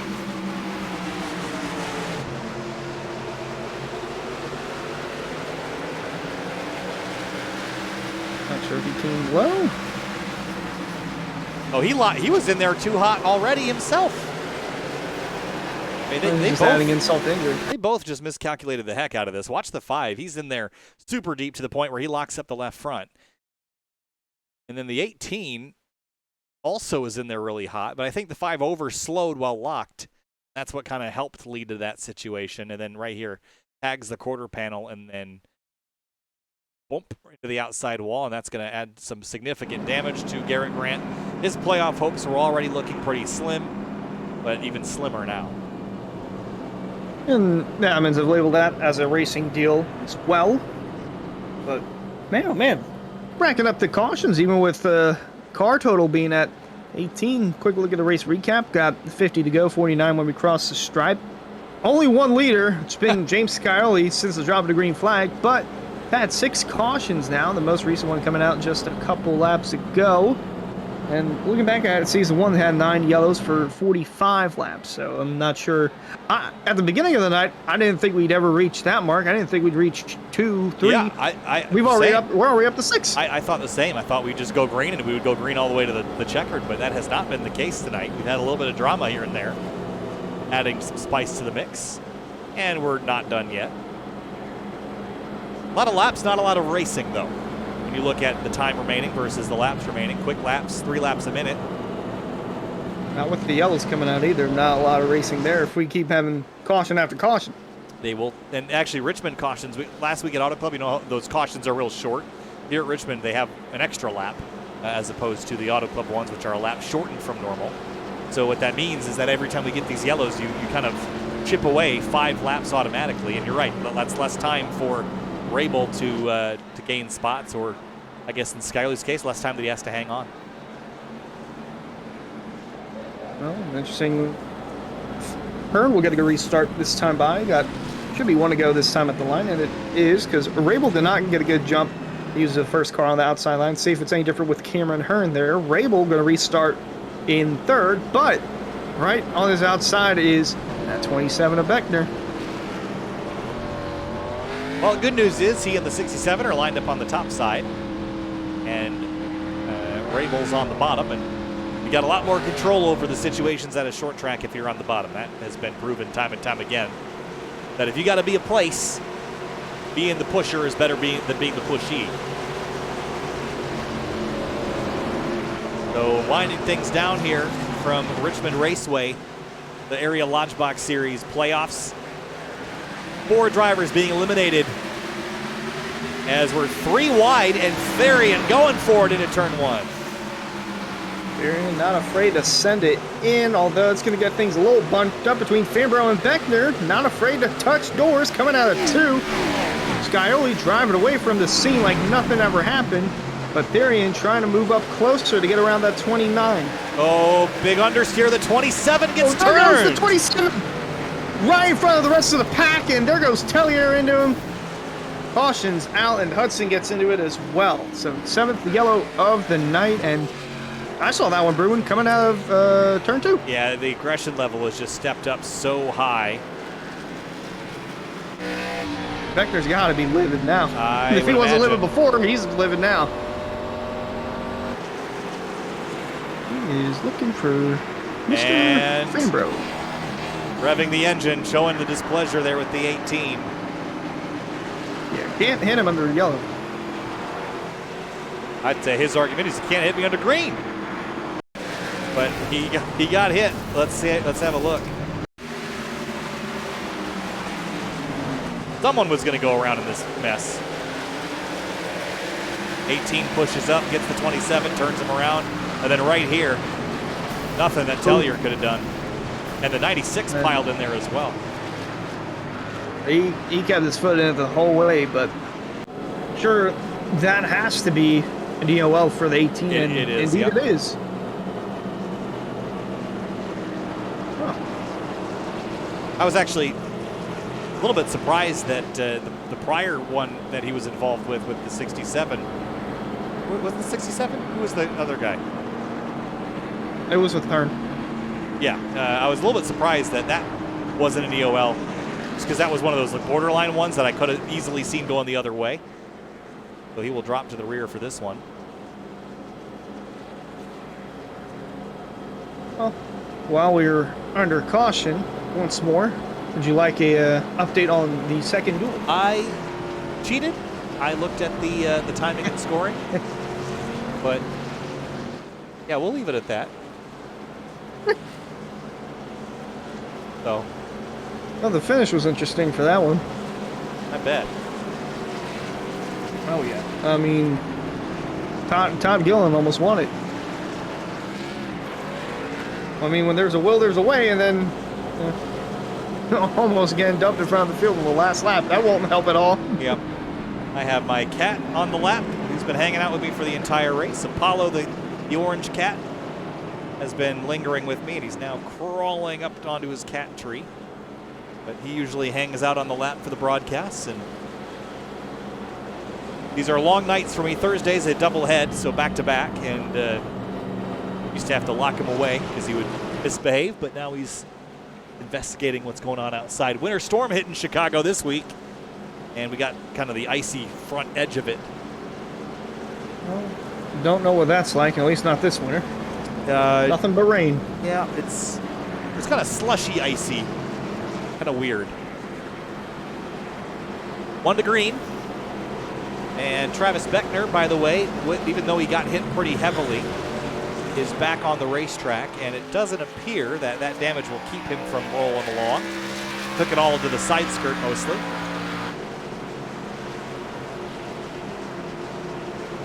Now Rabel's back on the outside. Yeah, Rabel, he's doing everything that he needs to do. If he can just cling on to second behind Scioli and finish out this race the next 40 laps like this, he is going to Nashville, and he knows it.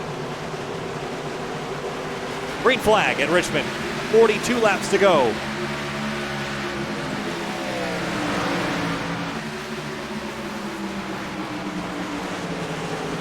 '96 car way up the track, and Beckner is on a mission forward right now on the outside of the 18. And the 38 diving on Rabel. I'll say, is it forward or is it just for the 18? Either or. Well, either way, it seems like the 18 is behind him, so The safe place. Shot. Safe place for now. Well, not a safe place for Rabel on the outside line. Lost the position there to Hearn. Looking to make up some ground now on Scioli. See if anyone can try and pass the 7. He's led every single lap. He could lead it all the way to the checkered. It took Hearn, I don't know how many laps, 80 to get back to second place, and he's wide in turn 1. Rabel drives underneath him, and just like that, as quick as he was back in second, he's back to 4th. And look who's in third now. It's Spin out of turn 2. 27 and 18. They made contact without a doubt. No doubt in my mind. They were both loose at the same time. Gonna have to take another look at this one again, or it might have been chain reaction to what happened up in front. Oh man, that was the 18 on the 27 again. Second time in a row. I didn't know if that was checking up from the Garrett Grant machine, but I mean, if there's one way to get on somebody's naughty list, that's how you do it. But now he's so far back, I don't know that he'll have much opportunity to receive impact from the 27. Nor, again, I don't think it's wise for the 27 to engage in this fight because he's already in. I wouldn't risk getting a penalty over something silly, even though you want, and are probably justified, as this is going to turn bad. Silly. Oh, that was a little silly there from Grant to the 20. And look, Beckner's right back in it. Oh, man. Can't escape it. I'm sure he would just like to quietly tap here. Make it 35 laps is what Beckner would like. 35 I'm sure quiet all these laps. guys just want to make it. Look for Shrek to say hello to Mr. Grant here, going in the corner. Up front, no changes. Good thing we could keep an eye on this. Grant going wide there. Letting Munsell go. Now he's got Beckner looking low. That 5 car is as wide as can be. Jeff Ryan up to 9th place tonight, having a pretty solid run. Got Mike Tellier to the inside.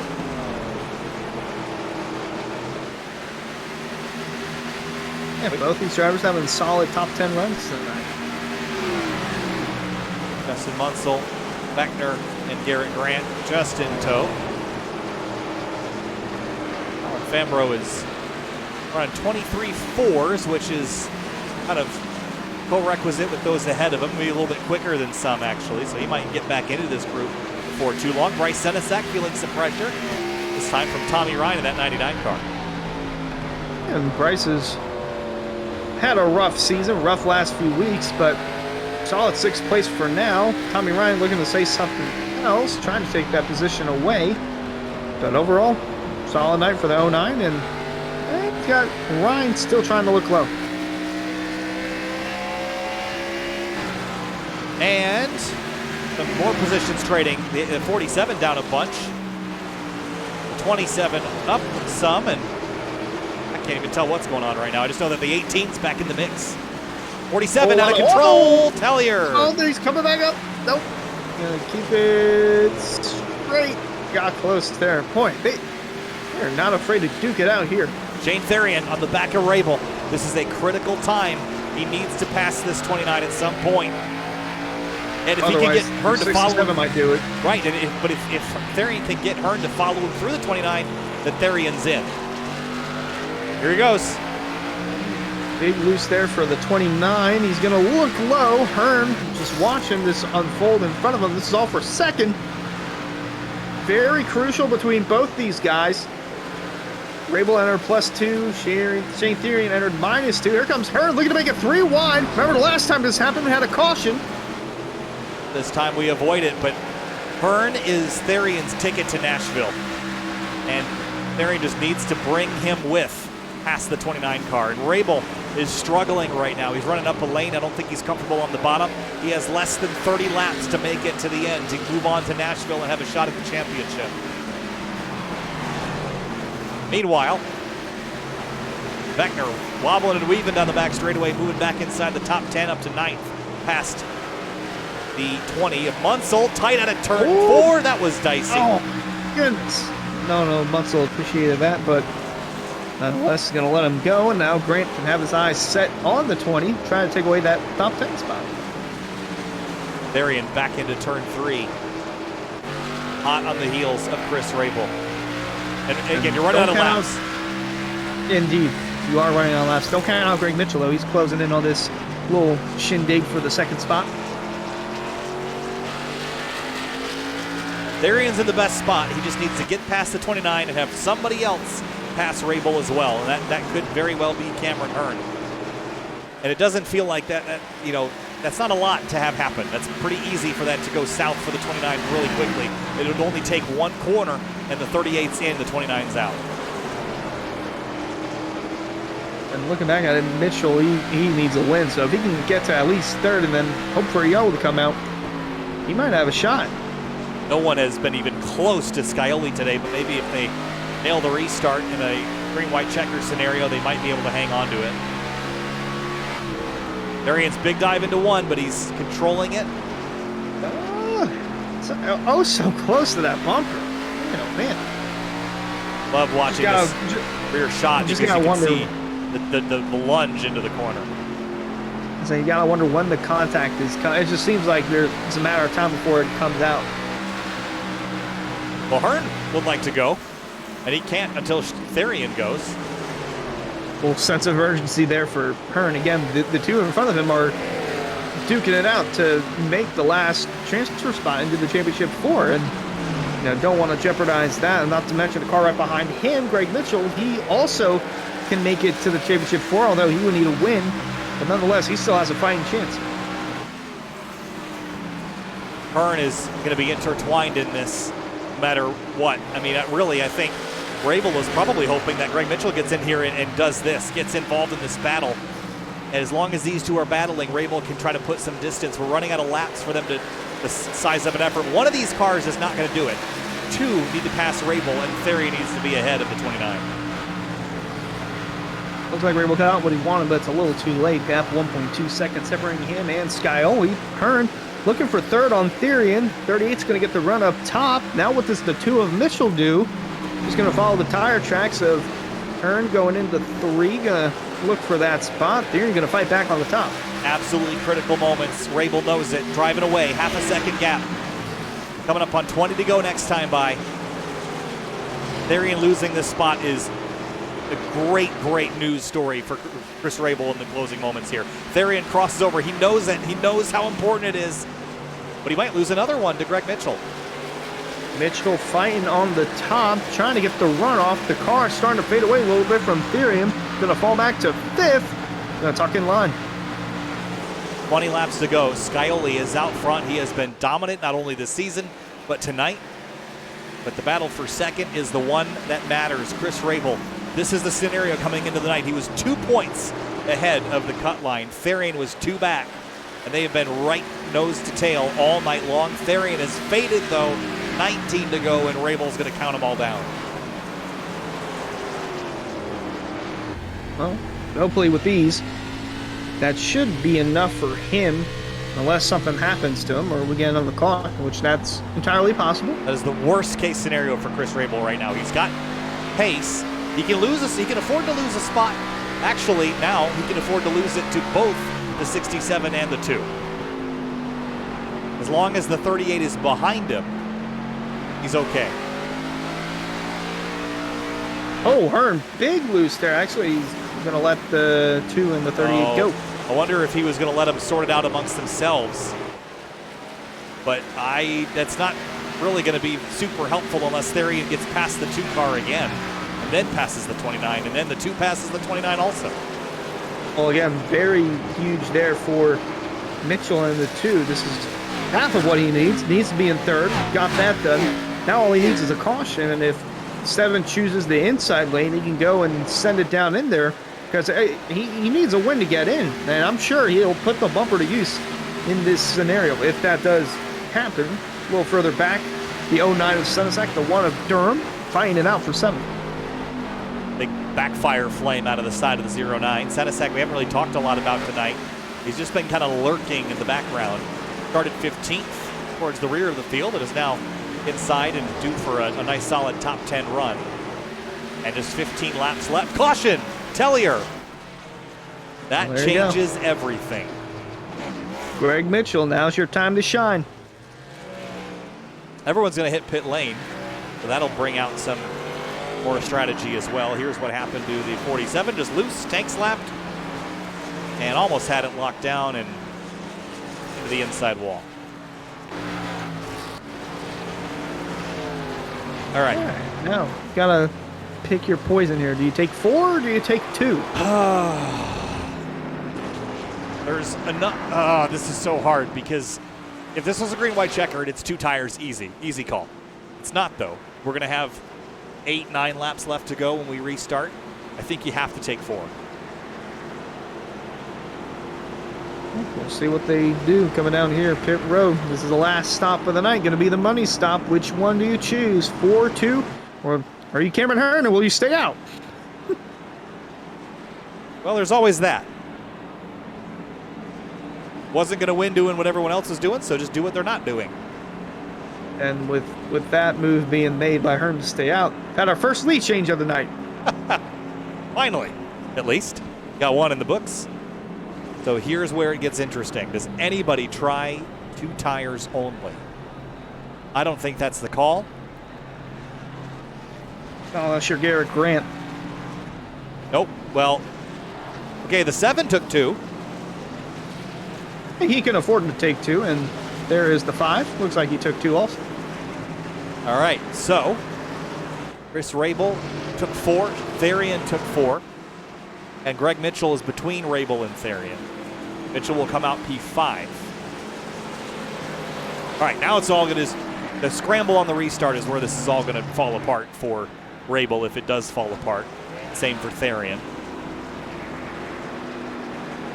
You're going to have 8 or 9 laps, and you got to get it done. And here's the other thing. Are we going to go green to the end from here? Absolutely not. We have opened Pandora's box as far as the yellow flags go this late in the race. And this is going to set up for a really intriguing scrap to the end. Remind you again, point scenario, Rabel up 2 on Therian. So Therian has to finish ahead of the 29 and have 1 car between them. Mitchell is in essentially a must-win scenario. Garrett Grant really needs to keep Rabel 7 or more spots behind him. But leading a lap, because you will lead a lap when you win, a win would do it for Garrett Grant, but a second for Garrett would do it if the 29 was, I think, 10th or further back. Numbers are hard.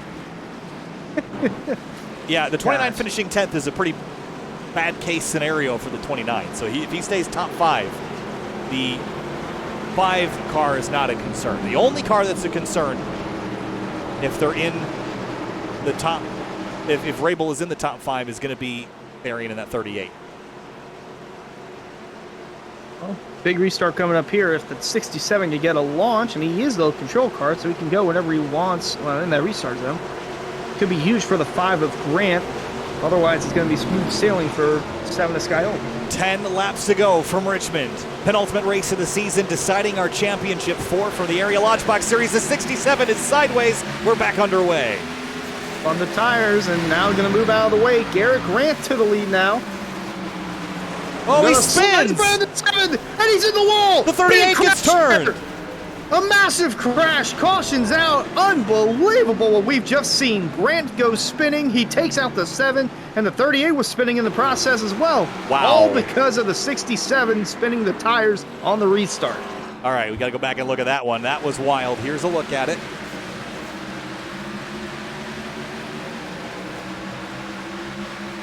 And then watch the 5 right here slides, picks up the 7, takes him into the fence. And then the 38 goes off the nose of the 27. And I think he managed to hang on to it somehow.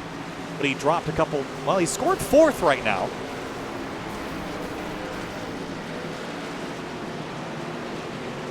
Well, okay, we got 2 EOLs. Well, no, this isn't updated. Never mind. Oh, the 5 and the 7 took a huge hit. You have to feel for Skyole. Well, there is EOL on the 5, so that's Garrett Grant. Yeah, Skyole immediately left during the crash. He was alt F4ing, led the entire race. People pit strategied around him and then crashed him on the restart. Hunter, that's got to be a frustrating end to the 7. He's already in, but man, what a way to end. Greg Mitchell, this is your time to shine.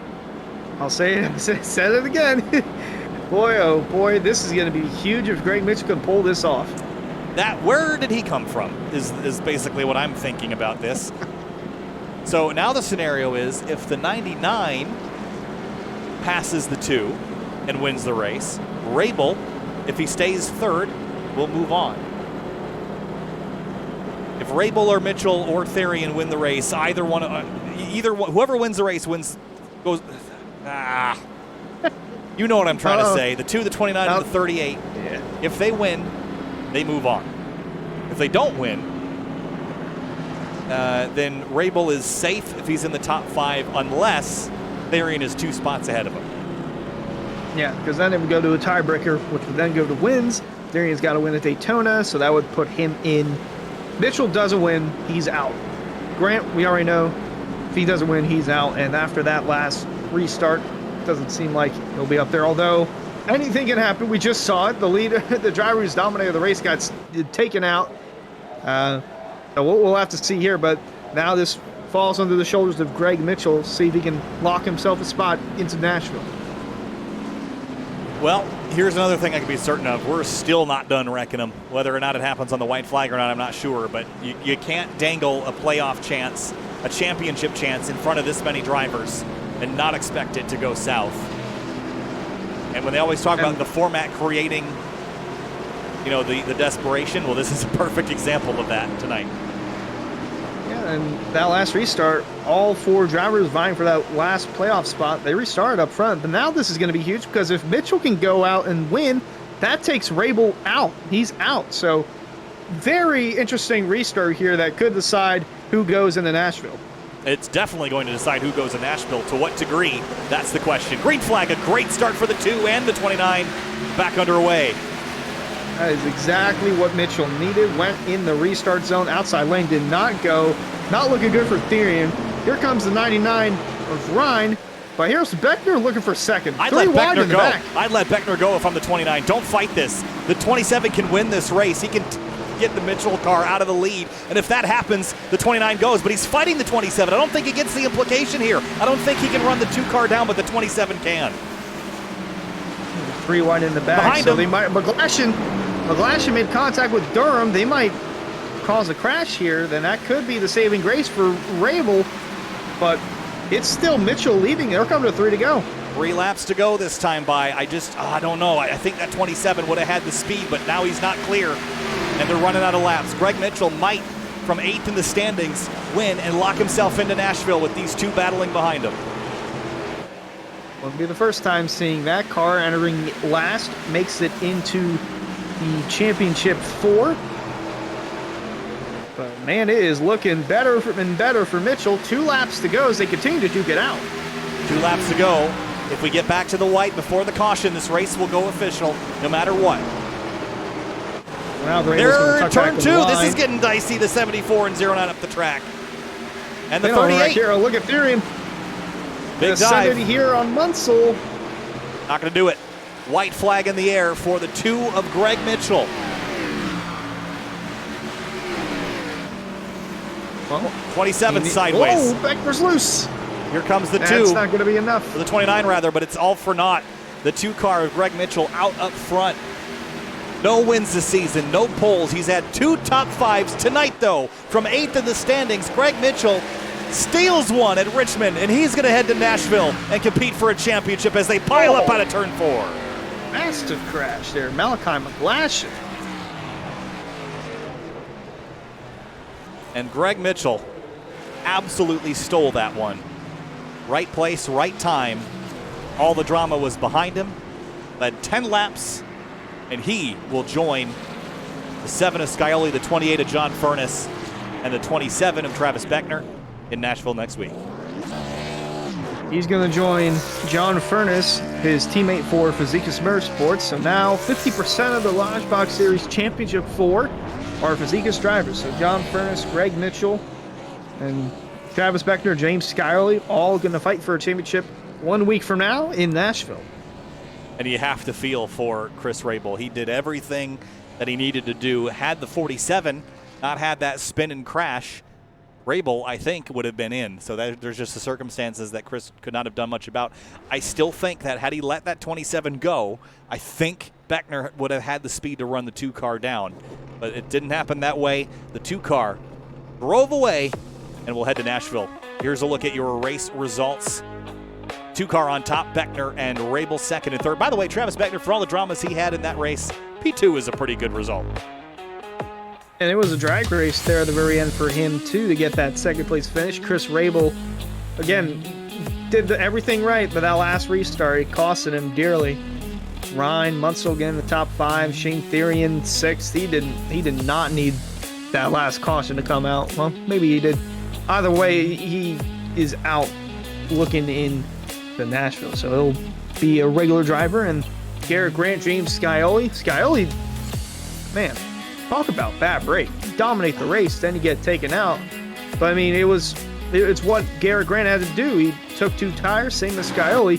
Saw his opportunity after Hearn had that mishap on the restart, slid up, and that was all she wrote. It was all she wrote, and for Chris Rabel, a 3rd place is not quite going to do it. Chris, well, I don't even know what to say. It was a hard-fought race for you. You were in position, and then the caution comes out, and then it just all went downhill from there. You finished 3rd, which on a normal night you'd be thrilled about, but 2 spots shy of Greg Mitchell, who wins and moves on to Nashville. Your thoughts?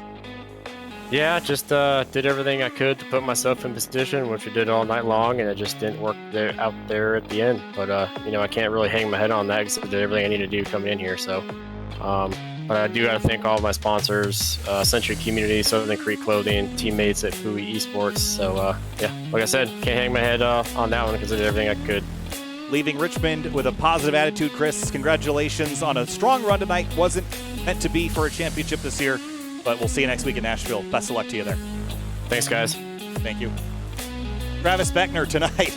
Man, I can honestly say I was not expecting to see you up here tonight, Travis, after all the dramas back there. The 18 getting into you not once but twice, turned around, drilled in the door, and here you are in 2nd place. What a night for you. Take us through it all from your perspective. Yeah, fun race overall. I'm sure my dad was going off in the YouTube chat. Yes. Because they were saying over iRacing times that he was going off. But, fun race overall. Got to come back from the back to the front 2 times because my PC decided to crash after qualifying finished. And yeah, that was fun. I didn't hear any bells ringing though, so.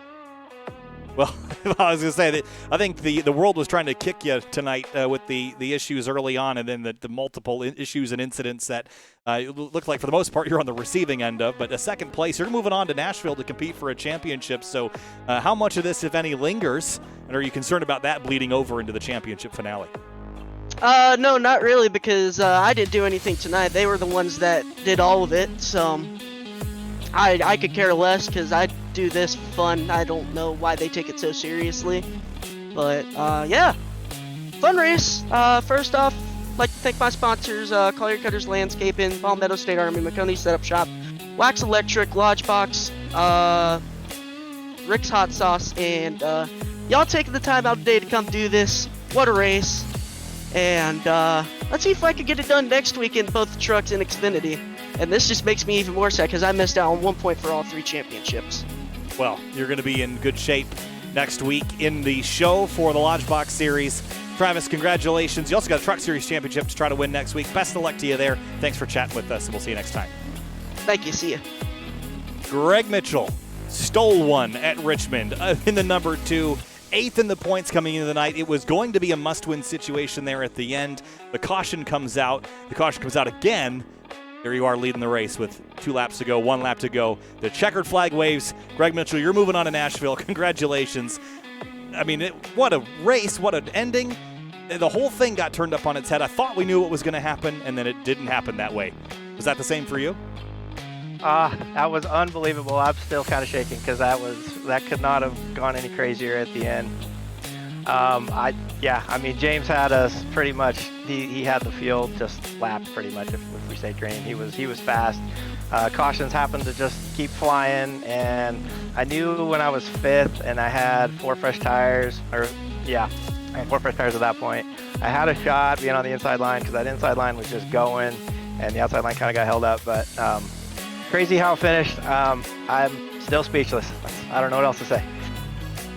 Well, Greg, all I got to say is good luck next week because you're going to be competing for a championship. Nashville, though, what you got for that track? You think you can be up there and be competitive and go for that win? Well, I got to practice my butt off now, that's for sure, because we got some horses between John, James, and Travis. They're fast every week, and they're always faster than me, so I got my work cut out for me. But I'm excited to give it a go. I'm just happy to be in the mix. Greg Mitchell wins Richmond. Greg, congratulations. We'll see you next week. Thank you. Real quick, thank you to the sponsors, NAI, DeLeo Bram, Eat Sleep Race, Mag Bank, and Fame Construction, and all the teammates on Fazekas. So thank you, guys. Thank you. Hunter wrapping things up here from Richmond. Unexpected way to end the race. Your championship 4 are Travis Beckner, James Scioli, Greg Mitchell, and John Furness, who is not here tonight. That's your championship 4. The 4 that were eliminated. Of course, the 38 of Shane Therian, the 5 of Garrett Grant, the 29 of Chris Rabel, and the 49 of Alan Elwood. Fun race tonight. A little bit of dramas here and there, but that's all good. We head into Nashville, though, next week, Hunter, and it's going to be a wild one. Indeed, we'll crown a champion for all 3 series, beginning Monday night with a Cup Series, Tuesday night with trucks, and then a week from tonight, Thursday, be the Lodgebox Series. And boy, oh boy, I kind of manifested that at the very end. Mitchell needed 2 things to happen. 1, need to go up to 3rd. 2, need a caution to come out, but didn't expect it to go the way that it did. But nonetheless, he still got the job done. Congrats to him and Fazekas Motorsports having 2 of their drivers go for the Lodgebox Series title. That's going to do it for us tonight here on Sim TV. Thanks so much for watching. We'll see you next week for the finale of the area season. Cup Series on Monday, Trucks on Tuesday, Lodgebox Series on Thursday, the last race of the season. We'll see you there.